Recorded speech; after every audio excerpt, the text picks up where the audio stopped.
Hello दोस्तों, मैं उमा शंकर एक बार फिर से ट्रिकी बाई बेस गुप्ता में स्वागत है। दोस्तों आज मैं आप लोग के लिए लाया हूँ 12th क्लास का जियोग्राफी भूगोल मॉडल सेट 2। ये आपका टर्म 2 का मॉडल सेट 2 है। दोस्तों आज मैं आप लोगों को बारी बारी से इसका सोल्यूशन देने वाला हूँ, वो भी फुल डिस्कशंस के साथ। तो दोस्तों मेरे इस चैनल को सब्सक्राइब तथा शेयर करना नहीं भूलेंगे, और हाँ अपने दोस्तों में भी शेयर जरूर से ज़रूर करिएगा दोस्तों। तो चलिए दोस्तों आज हम लोग क्वेश्चन नंबर 1 से देखते हैं। क्वेश्चन नंबर हमारा 1 है, ध्वनि प्रदूषण से आपका क्या तात्पर्य है। जैसा कि आप जानते हैं ध्वनि प्रदूषण, तो ध्वनि 2 प्रकार से होते हैं, एक स्वर ध्वनि होती है और एक शोरगुल ध्वनि होती है। जैसा कि आप यहाँ देख रहे हैं, जो संगीत हमारा स्वर ध्वनि है, अच्छा ध्वनि है, और जो जिसे शोर हंगामा जैसे डीजे इत्यादि जो ज़्यादा आवाज़ करता है उसी को हम लोग ध्वनि प्रदूषण कहते हैं। जैसा कि आप यहाँ देख रहे हैं, इसका डिफिनेशन है दोस्तों, अनियमित अत्यधिक तीव्र एवं असहनीय ध्वनि को ध्वनि प्रदूषण कहते हैं। ध्वनि प्रदूषण की तीव्रता का डेसिबल इकाई में मापा जाता है। जैसा कि आप यहाँ देख रहे हैं, ध्वनि प्रदूषण वैसा प्रदूषण है जिससे अत्यधिक मात्रा में हम लोग को होता है। ये आप लोग का 2 नंबर का क्वेश्चन है। तो ध्वनि प्रदूषण ही एक ऐसा चीज़ है जो कभी भी हम अधिक साउंड को निकालते हैं जिससे ध्वनि प्रदूषित होती है। ध्वनि प्रदूषण से अनेक प्रकार की कान संबंधित बीमारियां होती है। किसी को सुनाई नहीं देता है तो किसी को सुनाई देता है। ये सब इत्यादि ध्वनि प्रदूषण के कारण होते हैं। तो चलिए अब हम लोग क्वेश्चन नंबर 2 देखते हैं। राजमार्ग, जिसको हम महामार्ग कहते हैं, ये क्या है। ये सड़कें राष्ट्रीय राजमार्ग से जुड़ी हुई है और जिला मुख्यालयों और अन्य महत्वपूर्ण कस्बों के साथ राज्य की राजधानियों में शामिल हो जाती है। इन राजमार्गों के निर्माण और रखरखाव के लिए राज्य सरकार जिम्मेदारी होती है, जैसा कि आप यहाँ देख रहे हैं। इसके बाद क्वेश्चन नंबर नेक्स्ट है, पेट्रो रसायन उद्योग क्या है। पेट्रो रसायन उद्योग क्या है, ये आप लोग के लिए बहुत ही वीवीआई है। तो चलिए, जैसा कि आप यहाँ देख रहे हैं, पेट्रो रसायन विभिन्न रासायनिक यौगिकों से मुख्य रूप से हाइड्रोकार्बन से प्राप्त होते हैं। यह भूगर्भ से निकले खनिज तेल के परिशोधन के फलस्वरूप कई प्रकार के उत्पादन प्राप्त होते हैं। उसी को कच्चे माल के रूप में प्रयोग करके कई प्रकार की वस्तुएं बनती है, जिसे ही पेट्रोकेमिकल अर्थात पेट्रो रसायन उद्योग कहते हैं। इसका एग्जाम्पल के तौर पर देख सकते हैं, प्लास्टिक उद्योग, एंथेटिक वस्त्र उद्योग, उर्वरक और पेट्रोकेमिकल उद्योग के उदाहरण है। ये हमारा 2 मार्क्स का क्वेश्चन आता है दोस्तों। आप इसे शॉर्ट में भी लिख सकते हैं या फिर इसे लॉन्ग में भी लिख सकते हैं। यही नहीं, आपको 2 या 3 क्वेश्चन में ही आ सकता है। क्वेश्चन नंबर 4 देखते हैं, मुंबई हाई क्यों प्रसिद्ध है। जैसा कि जान रहे हैं, मुंबई हाई मुंबई में है, इसी के कारण प्रसिद्ध है। तो इसका हो जाएगा दोस्तों उत्तर, मुंबई हाई यहाँ मिलने वाले खनिज तेल, जिसको पेट्रोलियम उत्पादन के कारण प्रसिद्ध है। यह बहुत बड़ा खनिज तेल क्षेत्र है जो मुंबई के पास एक उथल समुद्र के तल पर पाया जाता है। मुंबई में पेट्रोलियम उत्पादन के क्षेत्र हैं, ये मुंबई में पाया जाता है। ये क्वेश्चन आपको 2 या 3 नंबर में भी दे सकता है। कोई ज़रूरी नहीं है कि आपका जो मॉडल सेट में दिया हुआ है उसी के आधार पर देगा। इसे आपको 2 नंबर या 3 नंबर में भी कर सकता है। चलिए क्वेश्चन नंबर 5 देखते हैं, झूम कृषि से आप क्या समझते हैं। झूम कृषि से आप क्या समझते हैं। जैसा कि आप क्वेश्चन से ही जान रहे हैं कि झूम कृषि क्या है। तो यहाँ देखिए, झूम कृषि एक प्रकार की आदिम कृषि है जिसमें जंगलों को साफ सफाई करके कृषि की जाती है। झूम कृषि को स्थानांतरण कृषि के नाम से भी जाना जाता है। जैसा कि आप देख रहे हैं, पहले के आदिम काल से यह झूम कृषि किया जा रहा है और हो रहा है। ये हमारे क्षेत्र वाले, जैसा कि आप क्षेत्र देख रहे हैं, इसमें किया जाता है और बहुत बार इसमें कृषि किया जाता है। कोई भी फसल इसमें रोपा जाता है वो बहुत अच्छी ढंग से होती है। झूम कृषि ही एक प्रकार का आदिम कृषि है जो बहुत पुराने ज़माने से चलाया जा रहा है। इसमें क्या किया जाता है, तो इसमें जंगल को साफ़ सफाई करने के लिए आग लगा दिया जाता है और वही आग को राख के रूप में इसको में प्रयोग किया जाता है। क्वेश्चन नंबर नेक्स्ट देखते हैं। क्वेश्चन नंबर हमारा 6 है, प्रवास शब्द से आप क्या तात्पर्य है। जैसा कि आप जान रहे हैं, प्रवास व्यक्तियों के एक स्थान से दूसरे स्थान में जाकर बसने की प्रक्रिया को प्रवास कहते हैं।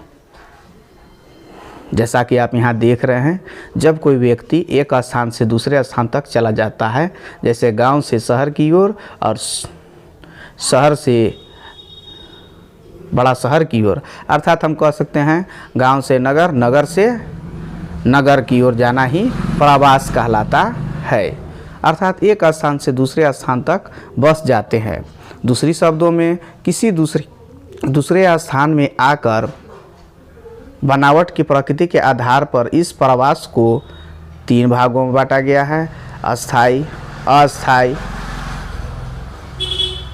और एक हो गया अस्थाई प्रवास, अस्थाई प्रवास, और एक होता है मौसमी प्रवास जो इसमें नहीं दिए हैं। जैसे कि आप दिल्ली से कहीं दूसरा जगह चल जाना और या फिर अस्थाई के अंतर्गत जाकर वहीं पर बस जाना ही अस्थाई प्रवास होता है। और अस्थाई प्रवास जहाँ कुछ दिन के लिए वहाँ पर जाते हैं, ये हमारा प्रवास है। और मौसम प्रवास वह होता है जो मौसम के अनुसार वहाँ पर जाकर हम लोग बस जाते हैं।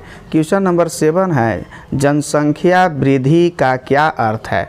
जैसा कि आप क्वेश्चन से ही जान गए, जनसंख्या वृद्धि अर्थात लोगों के बढ़ने की संख्या को ही जनसंख्या वृद्धि कहा जा सकता है। जनसंख्या वृद्धि किसी भी क्षेत्र में लोगों की संख्या बढ़ने को कहा जाता है। पूरे विश्व में मनुष्यों की जनसंख्या हर साल लगभग 8.3 करोड़ या 1.1% बढ़ता चला आ रहा है। जैसा कि आप यहाँ 2001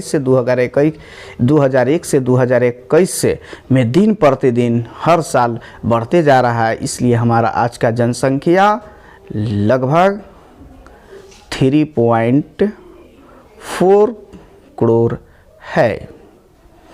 तो आप समझ गए होंगे कि जनसंख्या वृद्धि क्या है। तो किसी भी क्षेत्र में बढ़ने वाले लोगों को, जन्म लेने वाले जनसंख्या को ही जनसंख्या वृद्धि करते हैं, जिसमें वृद्धि होती है।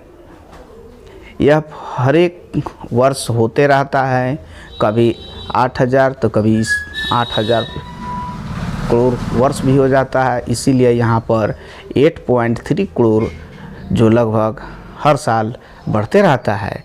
इसके बाद क्वेश्चन नंबर 8 देखते हैं। क्वेश्चन नंबर 8 है, जनसंख्या प्रवास को प्रभावित करने वाले प्रतिकर्षों को लिखिए। दोस्तों, यह आपको पार्ट 1 में भी आप देखे होंगे, उसमें अपकर्ष था और इसमें प्रतिकर्ष है। तो जैसा कि आप यहाँ देख रहे हैं, प्रतिकर्ष कारक को हम लोग उत्प्रवास भी कहते हैं। वे कारक जो लोगों को निवास स्थान अथवा उद्गम को छोड़वाने के कारण बनते हैं, प्रतिकर्ष कारक, जिसको हम लोग इंग्लिश में पुश फैक्टर कहते हैं।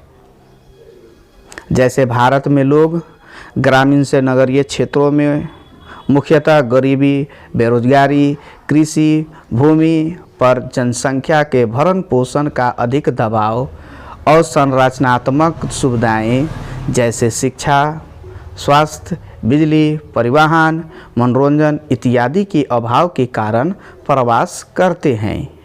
ये सब हमारे प्रवास के प्रतिकर्ष कारकों की सूची है दोस्तों। तो इस तरह से हम मान सकते हैं कि लोग एक स्थान से दूसरे स्थान तक इन कारणों के कारण प्रवास करते हैं, जिससे हमारा जनसंख्या प्रभावित होती है। कोई लोग शिक्षा के लिए एक स्थान से दूसरे स्थान तक चल जाते हैं, कोई अपनी भरण पोषण को पूर्ति करने के लिए भी चले जाते हैं, जिससे हमारा जनसंख्या प्रवास उत्पन्न होता है। क्वेश्चन नंबर हम लोग 9 देखेंगे। क्वेश्चन नंबर 9 है हमारा, भारतीय कृषि की किन्हीं 5 मुख्य विशेषताओं को लिखिए। जैसा कि जानते हैं हमारा भारतीय कृषि अर्थात भारत में 75% लोग कृषि पर ही आश्रित है। तो उनका क्या क्या है, उनके बारे में हम आपको 5 पॉइंट देते हैं जो आपको बहुत ही महत्वपूर्ण है। पहला पॉइंट में देखिए जो हमारा यहाँ पर लिखा हुआ है, भारतीय कृषि की विशेषताएं के अंतर्गत हमने पहला पॉइंट है खाद्यान्न की प्राधान्यता।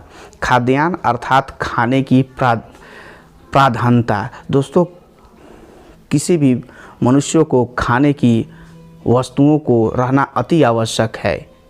देश की कृषि खाद्यान्न प्रधान है क्योंकि विशाल जनसंख्या के लिए भोजन जुटाना मुख्य लक्ष्य है। कुल कृषि उत्पादन में 80% भाग खाद्यान्नों का होता है। अर्थात खाद्यान्न वह साधन है, अगर मनुष्यों को कृषि के माध्यम से अगर खाद्यान्न अर्थात भोजन का जुगाड़ नहीं होगा तो बहुत ही नुकसान होता है। दोस्तों, जैसा कि आप यहाँ देख रहे हैं, खाद्यान्न की प्राथमिकता इसलिए दिया गया है कि हर मनुष्य को भोजन की आवश्यकता होती है। अगर वह भोजन नहीं होगा तो मनुष्य का जीवन नष्ट हो जाएगा।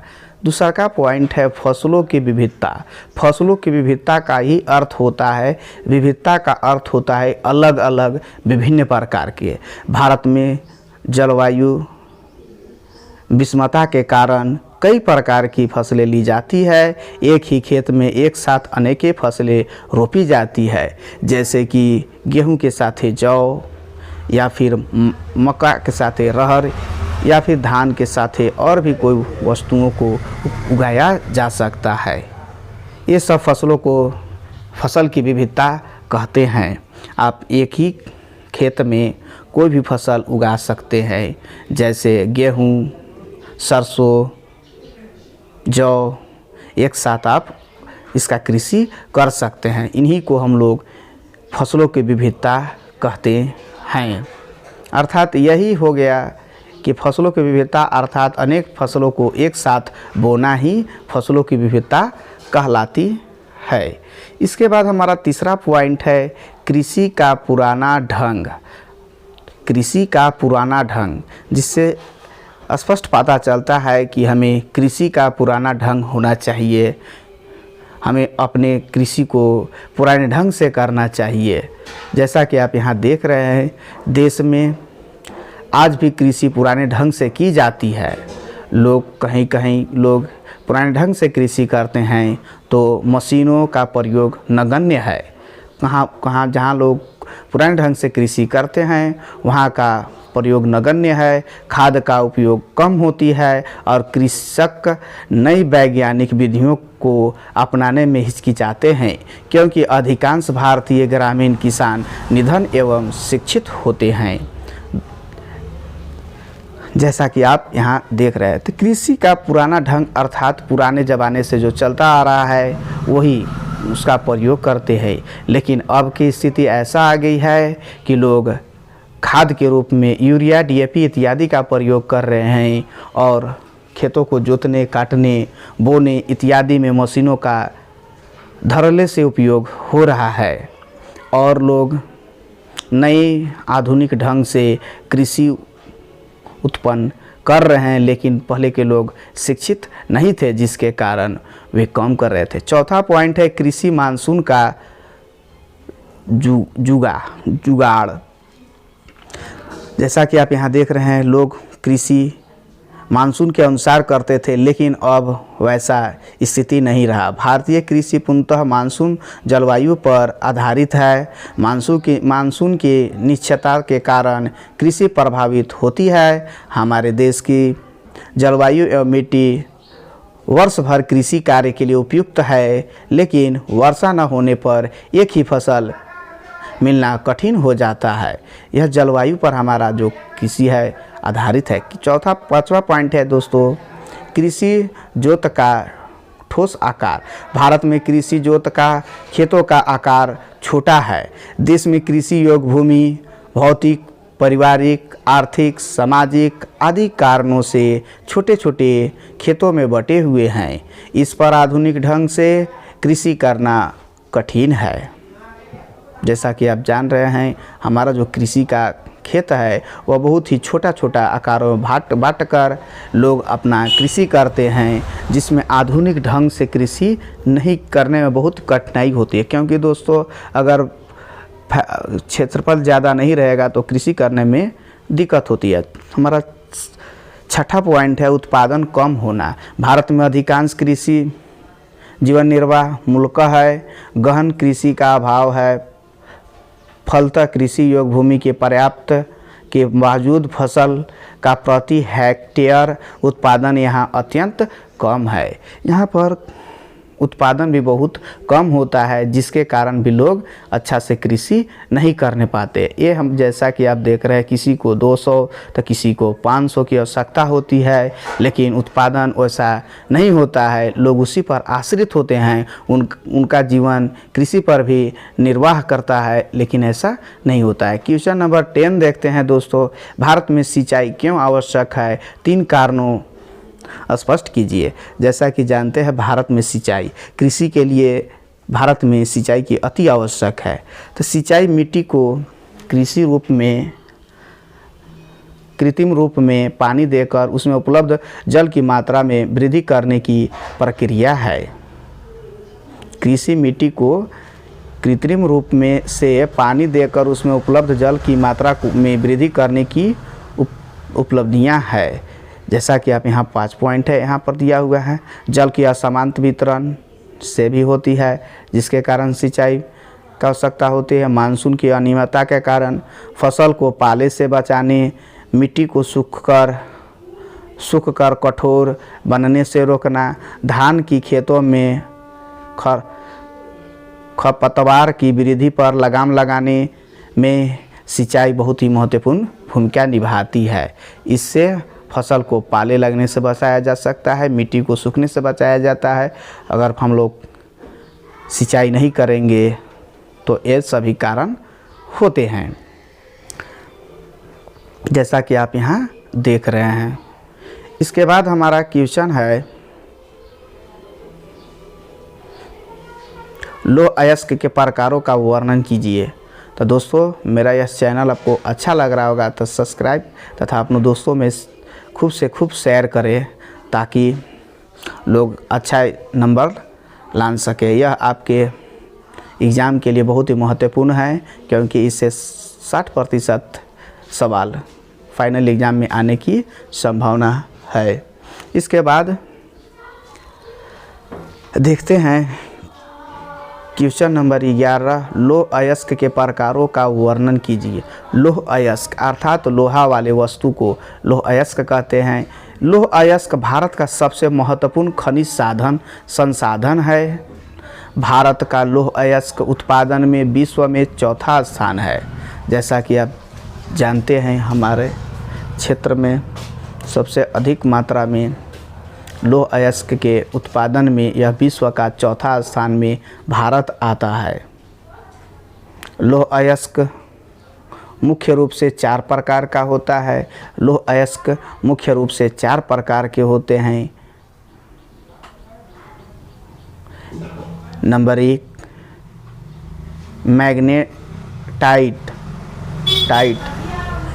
मैग्नेटाइट। यह सर्वोत्तम प्रकार का लौह अयस्क होता है तथा भारत में ये केवल दक्षिणी राज्यों में पाया जाता है। कुद्रेख मुख्य कर्नाटक, गोवा, सेलम।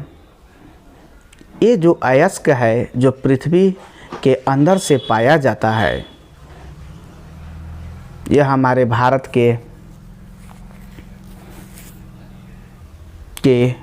बहुत से क्षेत्रों में पाया जाता है। खनिज हमारे झारखंड राज्य में भी पाया जाता है। जैसा कि आप यहाँ देख रहे हैं, यह हमारे विश्व में चौथा स्थान पर आता है। भारत विश्व के अयस्क के मामलों में चौथा स्थान पर आता है।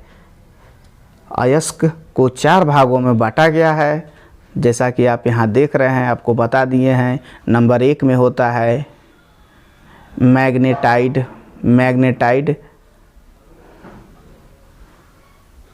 इसके बाद मैग्नेटाइड जैसा कि आपको बताए हैं, यह गोवा, झेलम तमिलनाडु, कोझिकोड केरल। मैग्नेटाइट का 70% भंडारण कर्नाटक राज्य में है। अधिक मात्रा में मैग्नेटाइट जो मैग्नेटाइट है 70% भंडारण हमारे कर्नाटक राज्य में उपलब्ध है। इसके बाद दूसरा पॉइंट है हेमेटाइट। दूसरा पॉइंट है हम लोग का हेमेटाइट। यह दूसरी सर्वोत्तम किस्म का लौह अयस्क होता है। भारत में 80% लौह भंडारण इसी का है। मुख्यतः पूर्वी राज्यों में उड़ीसा, झारखंड, छत्तीसगढ़ में संचालित है। अर्थात 100 से लेकर 800 तक इसमें पाया जाता है। इसके बाद हम लोग यह झारखंड, छत्तीसगढ़ से संचालित है। इसके बाद तीसरा का हमारा हो जाता है, तीसरा है लिमोनाइट। तीसरा का आपका लौह अयस्क है लिमोनाइट। यह तीसरी सर्वोत्तम किस्म का लौह अयस्क है जिसमें कम मात्रा में लोहा पाया जाता है। सिडेराइट सबसे न्यूनतम कोटि का लौह अयस्क होता है। ये हमारे लौह अयस्क के भाग हैं। चलिए क्वेश्चन नंबर हम लोग नेक्स्ट देखते हैं। क्वेश्चन नंबर 2 है कुटीर एवं लघु उद्योगों में 3 अंतर स्पष्ट कीजिए। जैसा कि आप यहाँ देख रहे हैं, कुटीर उद्योग और लघु उद्योग में अंतर बता रहा है। तो कुटीर उद्योग का नंबर 1 है, इस उद्योग में थोड़ी सी पूंजी द्वारा छोटी छोटी मशीनों की सहायता से वस्तुओं का निर्माण किया जाता है।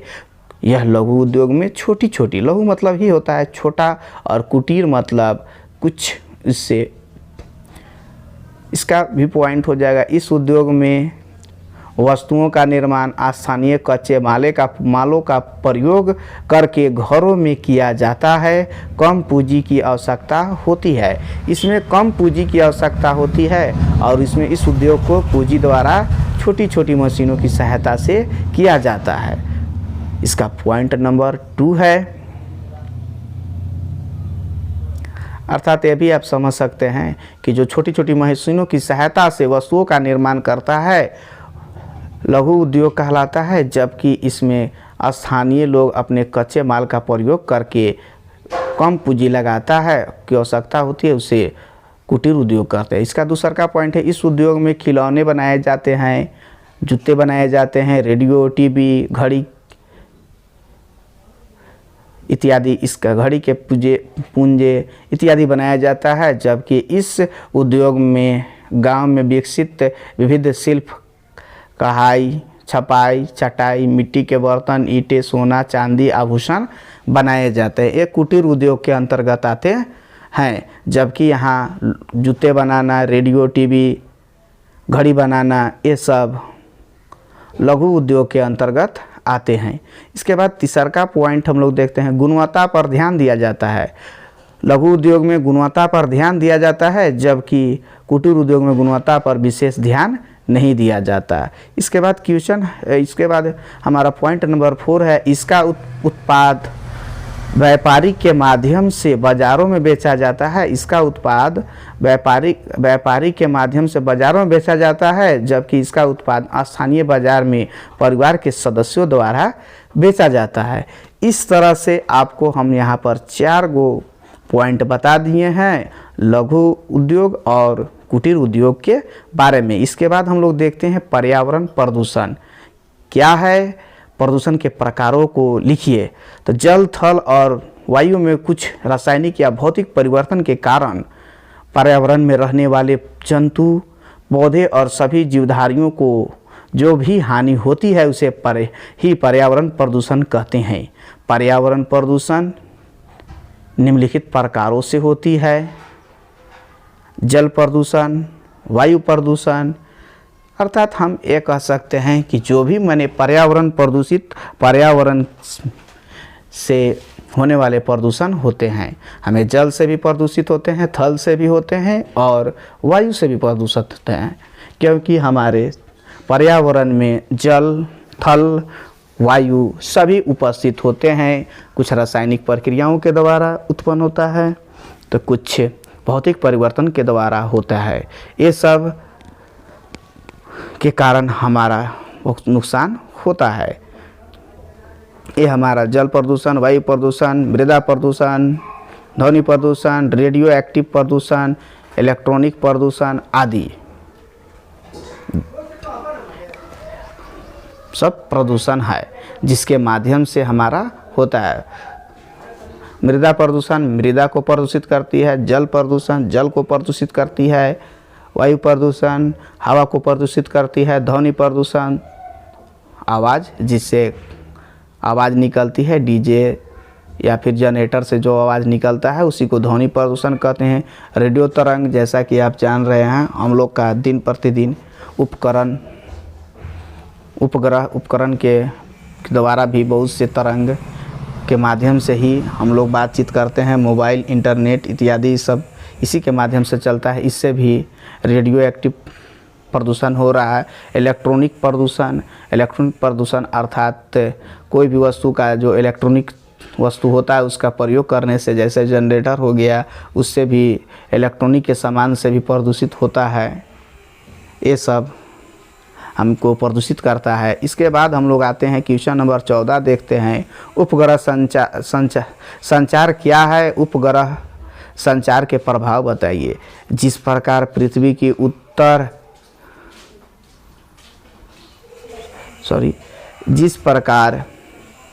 पृथ्वी की परिक्रमा करने वाला उपग्रह चंद्रमा है, उसी प्रकार मनुष्य विशेष उद्देश्यों की पूर्ति के लिए अपनी बुद्धि बल से मशीनीकृत कृत्रिम उपकरण बनाए रॉकेट की सहायता से अंतरिक्ष में स्थापित करते हैं। एक कृत्रिम उपग्रह पृथ्वी का चक्कर, जैसा कि आप यहाँ देख रहे हैं, ये पृथ्वी का चक्कर लगाकर दूरी विविध सूचनाएं प्रदान करती है। यह आधुनिक चक्कर लगाकर विविध सूचनाएं प्रदान करते हैं। यह आधुनिक सुंदर संरचनाओं का साधन है। प्रकार मनुष्य विशेष उद्देश्यों की पूर्ति के लिए अपनी बुद्धि बल से मशीनीकृत कृत्रिम उपकरण बनाकर रॉकेट की सहायता से अंतरिक्ष में स्थापित करते हैं। एक कृत्रिम उपग्रह पृथ्वी का चक्कर लगाते हुए विविध सूचनाएं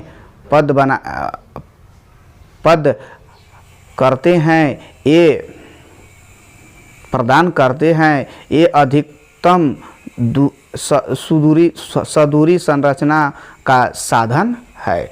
जैसा कि आप यहाँ देख रहे हैं, उपग्रह जैसे कि हम लोग का पहले की अपेक्षा दिन प्रतिदिन यहाँ उपग्रह का उपयोग किया जा रहा है। उपग्रह अर्थात जैसा कि पृथ्वी का उपग्रह चंद्रमा है, उसी तरह से हम लोग पृथ्वी पर कृत्रिम द्वारा भी अनेक प्रकार के उपग्रह का निर्माण किया जा रहा है। उसका उपयोग हम लोग इंटरनेट, टेलीविज़न इत्यादि के साथ साथ अनेक वस्तुओं को प्रयोग में लाने के लिए रॉकेट की सहायता के लिए भी अंतरिक्ष में स्थापित किया जाता है। यह कृत्रिम द्वारा बनाए गए साधन है दोस्तों। इसके द्वारा ही हम लोग इंटरनेट का फुल उपयोग कर ले रहे हैं। सूचनाएं जो जैसे कि आप टेलीविज़न देखते हैं, मोबाइल से बात करते हैं या फिर रॉकेट इत्यादि सब देखते हैं, इन्हीं उपग्रहों के माध्यम से, कृत्रिम उपग्रह के माध्यम से ही देख लेते हैं। यह हमारे विविध सूचनाएं प्रदान करते हैं। यह अधिकतम सुदूर संरचना का साधन है। उपग्रह संचार के निम्नलिखित लाभ है। इससे हमें क्या क्या लाभ मिलता है उसके बारे में हम लोग जानेंगे। नंबर 1 है, इसकी मदद से सूचनाओं को एक स्थान से दूसरे जगह सेकेंडों में पहुंचाया जा सकता है। जैसा कि आप इंटरनेट, टेलीविज़न, मोबाइल से कुछ सेकेंडों में आप बातचीत कर लेते हैं। ये उपकरण कृत्रिम उपकरण के कारण ही होता है, जिसके द्वारा हम कहीं भी बात कर सकते हैं। दूसरा का पॉइंट है, उपग्रह संचार का उपयोग हम विभिन्न चीज़ों में करते हैं, अतः इसके अनुप्रयोग कई है। जैसे टेलीविज़न में, टेलीफोन में, इंटरनेट में, रेडियो आदि के लिए उपकरण संचार का ही उपयोग होता है। इसके ही माध्यम से हम लोग इसके उपयोग करते हैं, क्योंकि अगर इसको यह सब नहीं होता तो हम इसका उपयोग नहीं कर सकते। क्वेश्चन नंबर नेक्स्ट है, अर्थात क्वेश्चन नंबर 15 है, वायु प्रदूषण के स्रोत, इसका जीवन में क्या प्रभाव पड़ता है उसके बारे में जानना है। वायु मनुष्य, जीव जंतुओं तथा वनस्पति जगत के लिए अनिवार्य तत्व है। वायुमंडलीय हमारे चारों ओर पाए जाते हैं, जिसमें विभिन्न गैसों का अंश विद्यमान होता है। जब इसकी सामान्य मात्रा में अधिकता या कमी आ जाती है तब वायु प्रदूषण की दशा उत्पन्न हो जाती है। वायु प्रदूषण की परिभाषा प्रदूषित निवारण अधिनियम में इस प्रकार दी गई है। वायु प्रदूषण से वायुमंडल में उपस्थित कोई ठोस, तरल या गैसीय युक्त पदार्थ जिसमें ध्वनि शामिल होते हैं, ऐसे संकेंद्र में अभिप्रेत है जो मानव का, अन्य जीव, प्राणी या पौधों का पर्यावरण के लिए हानिकारक हो सकता है। यह हानिकारक होने के लिए प्रयुक्त है, प्रवृत्ति है। वायु प्रदूषण के कारणों को 2 भागों में बांटकर देखा जा सकता है। वायु को 2 भागों में बांटकर इसके प्रदूषण को देखा जा सकता है। अर्थात कहिए तो 2 भागों में वायु प्रदूषण होता है। पहला प्राकृतिक वायु प्रदूषण तथा कृत्रिम वायु प्रदूषण। प्राकृतिक वायु प्रदूषण अर्थात प्रकृति के द्वारा जो वायु प्रदूषित होता है उसको प्राकृतिक कहते हैं, जबकि जो कृत्रिम द्वारा वायु या मानव द्वारा जो प्रदूषित होता है उसको कृत्रिम या मानव वायु प्रदूषण कहते हैं। ये हमारे वायु प्रदूषण के कारक हैं। प्राकृतिक प्रदूषण का कारक प्रकृति ही है, जैसे ज्वालामुखी से विस्फोट से खतरनाक गैसों, लावा, धूल, धुआं निकलना, पहाड़ या चट्टानों टूटकर गिरना, धूल भरी आंधी चलना, बिजली गिरना आदि प्राकृतिक कारक है। इसमें वायु प्रदूषण हो रही है। मशीनों का कोल्हान भी ध्वनि वायु प्रदूषण का एक कारण है। ये प्राकृतिक द्वारा होने वाली घटनाएं हैं। धूल, लौह अयस्क तथा कोयले की खानों की धूल वहाँ काम करने वाले धार्मिकों जिसको व्यक्तियों में कई प्रकार के रोग उत्पन्न करती है। व्यक्तियों में कई प्रकार की रोग उत्पन्न करती है। फ्रिज या जेट विमानों से विसर्जित होने वाले एरोसोल हानिकारक होता है। धुआं, घरेलू ईंधनों को जलाने से उत्पन्न धुआं तथा कारखानों के चिमनियों और ताप बिजलियों से निकलने वाला धुआं वायु प्रदूषित फैलाता है। इस धुएं में बिना जले कार्बन के वैसेले गैस, हाइड्रोकार्बन डाइऑक्साइड एवं कार्बन मोनोऑक्साइड आदि गैस होती है जो वायु प्रदूषण का कारण है। ये CO2, CO ये सब वायु के प्रदूषण है। इसके बाद देखते हैं उद्योगों को बढ़ती संख्या। तीव्र औद्योगिकरणी फैक्ट्रियों की चिमनियों से निकलने वाला धुआं जो गैसों के रूप में वायुमंडल में प्रवेश करता है वह भी वायु प्रदूषण का मुख्य स्रोत होता है। सीमेंट, ईंटा भट्ठी एवं रसायन से संबंधित उद्योगों से अत्यधिक मात्रा में गैस निकलते हैं जो वायुमंडल को प्रदूषित करते हैं। इसके बाद हो गया कीटनाशकों का प्रयोग। आजकल फसलों को नुकसान पहुंचाने वाले कीटनाशकों नाश करने के लिए खेतों में अनेक प्रकार की कीटनाशकों छिड़काव किए जाते हैं। इस प्रकार के छिड़काव से विषैले रसायन वाष्प एवं सूक्ष्म कणों के रूप में वायुमंडल में विस्तृत क्षेत्रों में पहुंच जाते हैं तथा गंभीर वायु प्रदूषण के कारण बनते हैं। इन रसायनों से आँखों और श्वसन तंत्र से संबंधित रोग होने की संभावना रहती है। अब हम लोग देखेंगे मानव प्रदूषण, वायु प्रदूषण से मानव जीवन पर निम्नलिखित क्या प्रभाव पड़ते हैं, जो निम्न है। वायु प्रदूषण से नंबर 1, बढ़ते वायु प्रदूषण और विषैले गैसों के कारण महासागरों में जीवन अत्यधिक कठिन हो चुका है। फैक्ट्री से निकलने वाले धुएं और विषैले गैसों के कारण मनुष्यों की सांस प्रक्रिया बहुत बुरी तरह प्रभावित हो रही है। पॉइंट नंबर 2, वाहनों से निकलने वाला धुआं भी कोई कम घातक नहीं है। कार के ईंधन से निकलने वाले धुएं से सर दर्द, अनेक प्रकार की आँखों के सामने अंधेरा छा जाता है। ये सब खून की कमी इत्यादि ऑक्सीजन की कमी के कारण होती है। इसके बाद पॉइंट नंबर 3 है, वाहनों में अर्ध जले एवं जले हुए ईंधनों के अवशोषों से धुआं में हाइड्रोकार्बन निकलते हैं, जिससे कैंसर की आशंका रहती है। इसके बाद है बड़े वाहन हवा में शीशा छोड़ते हैं जो विषैले और हड्डियों को गलाता है। हड्डियों में भी इसका हवा के कारण ही होता है। इसके बाद है वायु प्रदूषण के कारण खांसी, दमा, फेफड़ों का कैंसर आदि बीमारियों का खतरा बढ़ जाता है। ये सब वायु प्रदूषण के कारण होने वाली है। इसके बाद है धुएं के बढ़ते कोहरे के कारण आँखों में जलन होता है। ये हवा के कारण होती है, हवा प्रदूषण से होती है। इसके बाद है कल कारखानों और वाहनों से निकलने वाला धुआं जहरीली गैस से वायुमंडल के ऊपरी स्थित ओजोन परत पर सीधे वार कर रही है और जिससे ओजोन परत में ओजोन के सुरक्षा कवच में छेद हो गया है। ओजोन की परत सूरज से पृथ्वी की ओर आने वाली खतरनाक पराबैंगनी किरण को, जिसको CO2 कहते हैं, पराबैंगनी किरण को रोक देती है। ओजोन परत का C3 होता है रासायनिक सूत्र। ओजोन परत में छेद होने से पराबैंगनी किरणें सीधे पृथ्वी पर आने लगती है, जिससे त्वचा के कैंसर का खतरा बढ़ जाता है। इन कारणों से आँखों पर भी बुरा असर पड़ता है, जैसा कि वायु प्रदूषण के कारण ही ऊपर में जो हमारा ओजोन परत है उसमें दिन प्रतिदिन छेद होते जा रहा है, जिससे उसके इत्यादि कारण है। इसके बाद क्वेश्चन नंबर 16 देखेंगे, भारत में जनसंख्या के असमान वितरण के कारणों का उल्लेख कीजिए। भारत में जनसंख्या का असमान वितरण माने आपका एक समान जनसंख्या नहीं होने का क्या क्या कारण है, उसके बारे में हमको बताना है। जैसा कि जान रहे हैं आप, भारत में एक जैसा जनसंख्या नहीं है, कहीं कम है जनसंख्या तो कहीं ज़्यादा है। तो किस कारण होता है, इसके बारे में हमको लिखना है। जैसा कि आप यहाँ देख रहे हैं, भारत में जनसंख्या के असमान वितरण के कारण निम्नलिखित है। नंबर 1, धरातल। अच्छा, धरातल के कारण भी यहाँ पर जनसंख्या प्रभाव पड़ता है। धरातल का जनसंख्या का वितरण पर बड़ा प्रभाव पड़ता है। यह बात इसी से सिद्ध होता आ रहा है।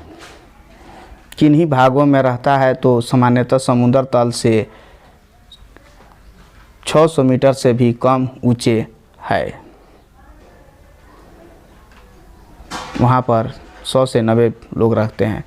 दूसरा का पॉइंट होता है जलवायु का जनसंख्या के वितरण पर अधिक प्रभाव डालता है। सामान्य मनुष्य उन्हीं स्थानों पर रहना पसंद करते हैं जहां की जलवायु उनके स्वास्थ्य एवं उद्देश्यों के लिए अनुकूल होती है। लोग वहां पर रहना पसंद करते हैं जहां का जलवायु अच्छा हो, उनके अनुरूप हो। इसके बाद पॉइंट नंबर 3 होता है जलापूर्ति अर्थात जहां का जल को आपूर्ति हो, क्योंकि जल प्राणी मात्र के लिए एक अनिवार्य आवश्यकता है, क्योंकि बिना जल के आप जीवित नहीं रह सकते, इसीलिए जलापूर्ति की आवश्यकता होती है। वनस्पति का जीवन भी जल पर ही निर्भर करता है। अतः सामान्यतः मनुष्य का विकास उन्हीं क्षेत्रों की तरह देखी जाती है जहाँ उनके पीने के लिए पानी तथा कृत्रिम आदि सभी प्रकार की व्यवसायों के लिए पर्याप्त मात्रा में जल की उपलब्ध हो। तब लोग वहाँ रहना पसंद करेंगे जहाँ पर जलापूर्ति होती है। इसके बाद चौथा पॉइंट है सरकार की नीतियाँ। कई देशों ने सरकार की आवास और प्रवास की नीति की भी जनसंख्या का प्रभाव मानता है। कोई लोग सरकार की नीति के कारण भी लोग एक स्थान से दूसरे स्थान तक प्रवास करते हैं, जिससे जनसंख्या प्रभावित होती है। इसके बाद होता है खनिज पदार्थ। किसी स्थान पर पाए जाने वाले खनिजों अथवा शक्ति के साधनों के कारण भी वहाँ जनसंख्या का प्रभाव पड़ता है। जिन स्थानों पर लोहा, कोयला और पेट्रो गैस खनिज प्राप्त होते हैं, वहाँ क्रमशः जनसंख्या में वृद्धि हो जाती है। लोग वहाँ पर ही रहना पसंद करते हैं, क्योंकि जहाँ पर खनिज होता है वे वहाँ पर रहते हैं, क्योंकि उन्हें नौकरी मिलता है, जिससे वे भरण पोषण करते हैं। इसके बाद पॉइंट नंबर 6 आ जाता है औद्योगिकरण। औद्योगिकरण के कारण भी लोग वहाँ रहना पसंद करते हैं। कई स्थानों पर पाए जाने वाले कच्चे पदार्थों की उपलब्धता के कारण उद्योग धंधों की उन्नति हो जाती है। चूँकि उद्योग धंधों के लिए अधिक भूमि की आवश्यकता नहीं है, इस प्रकार कम भूमि पर ही उद्योग धंधा के कारण अधिक लोगों का जीवन निर्वाह होता है। अतः औद्योगिकरण भी जनसंख्या पर प्रभाव डालता है। इन कारण जनसंख्या को प्रभावित करते हैं। इसके बाद हम लोग देखते हैं क्वेश्चन नंबर 17, परिवहन एवं संचार सुविधाओं के महत्वपूर्ण विस्तार से वर्णन कीजिए। किसी देश के आर्थिक विकास परिवहन एवं संचार सुविधाओं होती है। किसी भी देश का विकास चाहिए तो परिवहन और संचार सेवा महत्वपूर्ण योगदान रहता है। इन सेवाओं का जितना अधिक विकास होगा उतना ही अधिक गतिशील वहाँ के व्यापार वाणिज्य में देखने को मिलती है, क्योंकि परिवहन और संचार व्यवस्था ही एक ऐसा साधन है जिससे आपका देश प्रगतिशील हो जाता है। क्योंकि परिवहन के माध्यम से लोग एक स्थान से दूसरे स्थान तक कोई वस्तु को ले जाते हैं। साथ ही वहाँ के लोगों भी अधिक क्रियाशील होते हैं, वहाँ के लोगों को अत्यधिक होती है। इनके देखिए परिवहन एक ऐसी सेवा सुविधा है जिससे लोग विनिर्मित एवं कच्चा माल एक स्थान से दूसरे स्थान तक ले जाता है। आधुनिक समाज में वस्तुओं को उत्पादन, वितरण, उपभोक्ताओं के लिए दूरगामी भी परिवहन व्यवस्था चाहती है। परिवहन में दूरी को कई तरह से मापा जाता है। नंबर 1 मार्ग की लंबाई के रूप में, नंबर 2 मार्ग में लाने वाली समय के रूप में, नंबर 3 मार्ग पर यात्रा पर आने वाले खर्च के रूप में। परिवहन के साधन के रूप में अनेक विकल्प होते हैं, जैसे सड़क परिवहन, रेल परिवहन, वायु परिवहन, जलमार्ग परिवहन तथा द्रव एवं गैस के लिए पाइपलाइन परिवहन। लोगों को जितने अधिक विकल्प उपलब्ध होंगे, अर्थव्यवस्था के विकास के लिए उतना ही अच्छा परिवहन के संदर्भ में दो विचारणीय होते हैं। कहने का अर्थ यह हुआ दोस्तों कि अगर विकास चाहिए तो परिवहन की अति आवश्यकता होती है। इसके बाद हम लोग 2 बिंदुओं के विचार क्या क्या उसके बारे में जानते हैं। नंबर 1 परिवहन की मांग जनसंख्या के आकार से प्रभावित होती है। अधिक जनसंख्या होने पर अधिक परिवहन सुविधाओं की मांग होगी, अर्थात जिस प्रकार से जनसंख्या अधिक होगी तो वहाँ पर जनसंख्या का परिवहन का मांग अधिक होगा। दूसरा का हो जाता है बी नंबर में है परिवहन का जाल तंत्र जितना विकसित होगा अर्थव्यवस्था उतनी ही सुदृढ़ होगा, अर्थात जैसा परिवहन रहेगा उसी के अनुसार ही सुदृढ़ आपका व्यापार अच्छा होगा। दूसरा का पॉइंट है संचार संसाधन सेवाओं के द्वारा विचारों एवं संदेशों को चाहे वे लिखित सामग्री के रूप में अथवा सुदृश्य या सुनाकर के रूप में विभिन्न माध्यमों से जैसे डाकघर द्वारा, समाचार पत्र, पत्रिकाओं द्वारा तथा संचार सेवाओं मोबाइल, दूरभाषा, फैक्स, इंटरनेट, रेडियो, टेलीविज़न के द्वारा गंतव्य तक पहुंचाया जाता है। ये सभी जनसंचार के आधुनिक साधन हैं। इनका लोगों द्वारा जितना विकास एवं उपयोगी होगी, देश आर्थिक रूप से उतना ही प्रगति करेगा। अर्थात संचार वह साधन है जिससे संचार व्यवस्था अर्थात जिससे हम अपनी सुविधा अर्थात एक स्थान से दूसरे स्थान तक बातचीत करते हैं, चाहे लिखित हो या कोई भी माध्यमों से कर सकते हैं। ये सब हमारा है। अब क्वेश्चन नंबर हमारा 18 जो आपको question number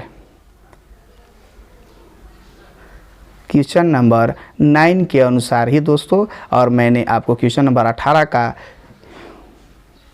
answer question number 9 में दे दिए हैं, इसीलिए हो सकता है तो आप क्वेश्चन नंबर 18 का आंसर 9 से भी कंप्लीट कर सकते हैं।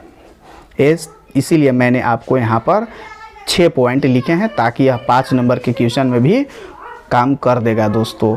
मेरा जो पॉइंट है पॉइंट टू पॉइंट याद रखिएगा और हाँ उसको सब लिखिएगा। यह नहीं हो सकता है कि जो क्वेश्चन 2 मार्क्स में पूछा वह 3 मार्क्स में भी पूछ सकता है, 5 मार्क्स में भी पूछ सकता है। अब क्वेश्चन नंबर हम लोग नेक्स्ट देखते हैं। क्वेश्चन नंबर 19 है, भारत में मानचित्र में निम्नलिखित को दर्शाइए। तो उससे पहले हमको झारखंड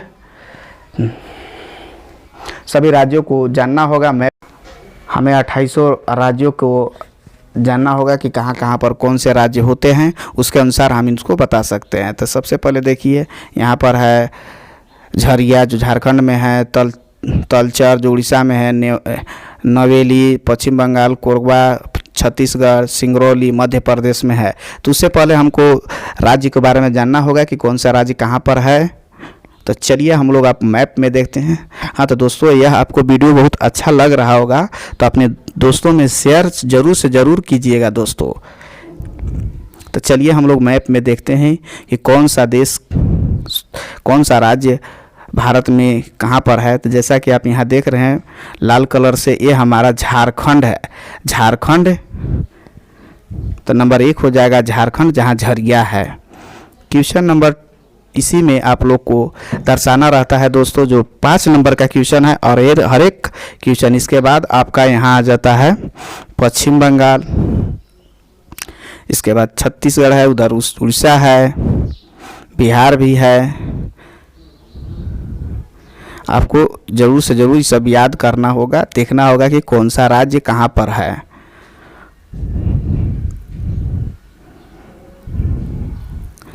चलिए हम लोग देखते हैं क्वेश्चन में हमको बोल रहा था ये हमारा छत्तीसगढ़ है। सभी को इसमें हम निरूपित कर सकते हैं। ये देखिए हमारा यह मध्य प्रदेश है, जहाँ सिंगरौली, इसमें खनिज बहुत पाए जाते हैं, कोयला इसमें पाया जाता है। ये सब हमारे कोयला वाले क्षेत्र हैं। इस तरह से हम निरूपित कर सकते हैं। तो दोस्तों यह वीडियो कैसा लगा, अच्छा लगा होगा तो दोस्तों में शेयर करेंगे। फिर मिलेंगे नेक्स्ट वीडियो में। Thank you.